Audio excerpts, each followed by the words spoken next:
With Tom E. Tuesday, Tom E. Curran, NBC Sports Boston. He's brought to you by D'Angelo's Sandwiches, New England Sandwich Shop. The Sandwich Shop at Jones and Keefe every Tuesday. Keefe's already done his number 9 over there. Smoked it. Delicious. I'm halfway through this Thanksgiving sub. Yeah, you're going to fall asleep? Tremendous. Is it really that good? It's real nice. I don't know when the tryptophan's going to hit, it's right. very, very tasty. So big thanks to them. FlexCar. You can save thousands with your flexible car lease at flexcar.com. And Tommy Curran also brought to you by Awaken 180 Weight Loss. If you're hearing this, chances are you're less than 20 minutes away from the closest Awaken 180, a once-a-week lunch break, a quick stop on the way home from work, minutes away from proven weekly weight loss. Awaken180weightloss.com. Tommy Curran, what's up? Good afternoon. Oh, it's a wonderful afternoon. Oh, with it's the best. The Patriots having their victory Monday yesterday. Tommy, Tuesday today. We played a clip from you on NBC Sports Boston on Sunday discussing the juxtaposition between Caleb Williams and Drake Maye. I don't know if you want to elaborate on that at all, but it was striking on Sunday. It was, and I'm not sure exactly what the clip was, but my biggest impression is that Caleb Williams is being so poorly managed that they're going to be below scratch by the time they start to get him organized. When you look at the Patriots, for all their faults and missteps at numerous levels, personnel, head coaching, coordinators, etc., Robert Kraft said to me, and I think he said it publicly as well, the only thing that matters is coaching quarterback. And when you look at the quarterback development that they've done, whether it's from Alex Van Pelt and the on-field stuff with the slow playing of putting him out there, or the way that Maye himself has ascended to the leadership role that he did in a very diplomatic way where he wasn't overstepping, you can contrast that with Caleb Williams.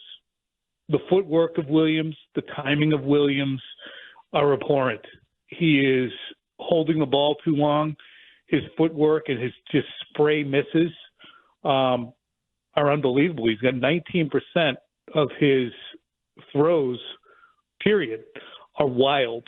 I have the stat. It's on my computer. I'm doing it right now for quick slants, but it's just jaw-dropping how inaccurate he is. And the lack of development that he has experienced since getting to the league is going to put him probably back worse than he was when he got there in April. So it's a real contrast in the way the two players were developed. You know, we've talked a lot about the report that Drake Maye kind of pulled the offense aside and spoke to him because they were having a bad practice and, you know, and showing some leadership there. Are we making too big a deal out of that? Because Jones and I think that is, like, fantastic and, like, what a step forward. Or is that just something that, hey, you know, every once in a while quarterbacks kind of just have to do that? No, I think it's a huge deal because was he going to do that in April, May, June, July, or August? No, he was not wandering in here saying, I have it all figured out, the way Caleb Williams, for instance, was texting the punter that they drafted in the 4th round saying, we're not going to need you much this year. Maye did not come in and act as if he had it figured out. We watched him during rookie minicamp, and he was glacial in his detail-oriented approach to learning what they wanted him to do. So it's been a very gradual, I think, assumption of the leadership mantle. He never big-footed Jacoby Brissett. But when it finally came time for people to get on the quality control, and everybody had probably said something, for the fast-talking, somewhat awkward, but kind of lovable Drake Maye standing up in front of a bunch of adults at the age of 22 and saying, you know, we need better, is kind of impressive, I think. And it shows that the Patriots got the right guy. One thing that Mayo said during the owners' meetings is he's all football. He's all football all the time. And notice that. Have we seen any social media stuff? Have we seen any Instagram? Have we seen any branding? Have we seen any no bull or whatever else we see players embrace? He's all football. Yeah, I think I've seen one auto dealership commercial that he does, but it's minimal. He had the moment that I know you didn't like. I didn't love either with Aaron Rodgers after the Jets game, but no, that's been very minimal. And just to juxtapose it with, you mentioned Noble, to juxtapose it with Mac Jones, like, I don't know, would Mac call stuff like that? Would he address the whole team? Would he run it by the offensive coordinator? Or would he just go behind the offensive coordinator and head coach's back? Like, it feels very different, not to pile on Mac, but I'll go ahead and pile on Mac. It feels very different than him. I think that he probably would, and I think that he would have the respect somewhat of his teammates. But in that dynamic, Bill was already actively peeing on his forehead on a regular basis. So it's very difficult for you to, if you're not empowered by the people above you, to show that you have the ability to lead. So that's tough with pee on your forehead. I agree. Difficult. That's not easy. It is. Difficult. It's tough to stand there and be a compelling figure, I would imagine. No. Play it out. Play it out. You're good. Yeah. But yeah, it's very. I mean, it's Brady again. We can make a comparison without making a one-to-one. He is the guy. But Brady in 2000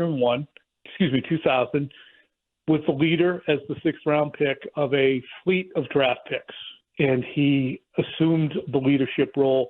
And I remember listening to guys say that when he got in the huddle, even during practices, when he wasn't the starter, they'd be like, "Oh God, this is so over the top in terms of let's get in after this." And it's like 2 hours into the practice, and they're like, "Well, okay." Yeah. But he's genuine. Brady was, and I think that Drake Maye is extremely genuine, almost in a way that there's nothing calculated. The way I can see, I think Brady could be a little calculating, but I don't think that Drake Maye is a calculated guy. The only thing that he wants to get is better. What do you make of both Kendrick Bourne being inactive last week with the idea of playing younger guys, but then also KJ Osborne getting the second most wide receiver snaps? I think it's two different things are at play here. One, they want to get younger guys the ball more often, and I think we saw that with Keyshawn Boutte and Demario Douglas. But the guys who are not on their details, and I think that we've seen over the course of time, is lovable as Kendrick Bourne is, he's not a detail-oriented fella. I think it's the general perception within the organization. As well-meaning, happy, and productive as he can sometimes be, he just is prone to mistakes. So on one hand, you don't see Javon Baker. Tyquan Thornton is completely in mothballs now. But they're moving. You have to have somebody out there in terms of you have to have three wideouts. So they have the two tight ends. So Demario Douglas, Keyshawn Boutte, and KJ Osborne are your three that you're going to put up, and you're going to more or less pound the ball to the two tight ends, Hooper and Henry, and then to Demario Douglas and Keyshawn Boutte because they're your best players. And Jalen Polk, I left him out of that conversation too, but I really think Keyshawn Boutte's their best wide receiver, and he'll probably still be the best wide receiver even when Jalen Polk improves. I just think he's a better player. No, we were talking about this yesterday. I think that's a shift for Keefe and myself as well. We both take him, as the number one guy over Pop Douglas at this point. It's time now for Tommy Curran's Flex of the Game. It's presented by FlexCar. Ditch the dealership and save thousands with FlexCar. What is your Flex of the Game from Pat's Bears, Tom? Flex of the game was the Patriots after the heinous turnover in the second half on the interception, coming back and bowing up. I'm not sure. Was that the second half? Did I misspeak there? I should have been more prepared in my Flex of the game. The pick was the first half. Okay.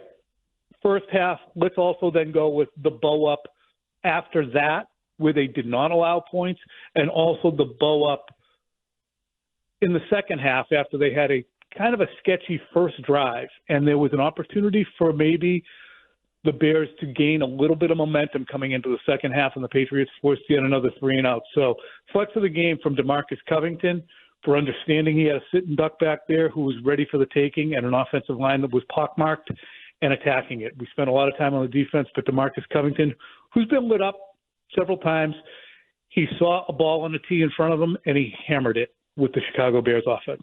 What do you think of the outlook for the rest of the season for the Pats? 3-7, obviously not a very good record, but there's a lot of bad teams in the AFC, a lot of bad teams in the NFL. We saw the Rams last night not look great. Miami also, even in a win, didn't look great. And then you have the Colts as your next three opponents who none of them are really playing great football. So how do you see the Patriots kind of the next month or so? It's interesting because if you look at each team, they're probably all more talented than the Patriots, one by one by one. All of them have better players than the Patriots.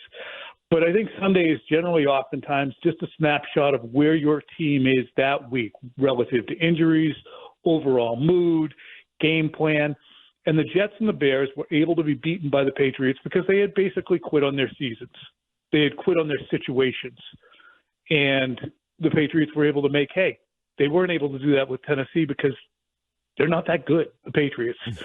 So it depends on who they get when they see the Rams. It depends on who they get when they see the Dolphins and the Colts. All those teams are going to look at the Patriots and go, we should beat these freaking guys.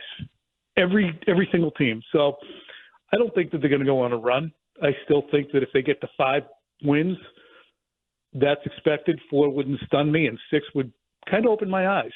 Don't you guys think? If they get to 6 wins, I'd say, wow. Yeah, no, I'm taking the under on that. I just think it's how I feel now compared to 3 weeks ago has completely changed, and I feel like I have a lot of interest in these games as far as, like, I don't know how the outcome's going to go. Like, I think they're probably going to lose Sunday to the Rams, but I think it's more of a toss-up than it was a month ago. Same with the Miami and Indy game. And so, like, I'm definitely intrigued that they're in this spot, but yeah, I mean, they still end the year with 4 or 5 wins. Well, so wouldn't shock me. Let me ask it a different way, Tom. We were saying, hey, they're 2 games out of a playoff spot. They're only 2 games back at Denver. There's a lot of teams in that mix. Is that a foolish discussion? It sounds like you think that's probably a foolish discussion to look at the Patriots as a playoff team.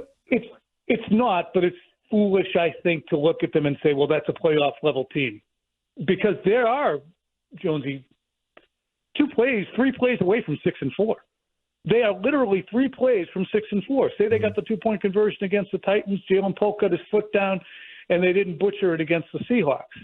This could be a 6-4 football team, and they're not a playoff caliber roster. And had those breaks gone their way, would we look at them and say, well, these guys are going to be a tough out? Well, maybe, but I just don't think that.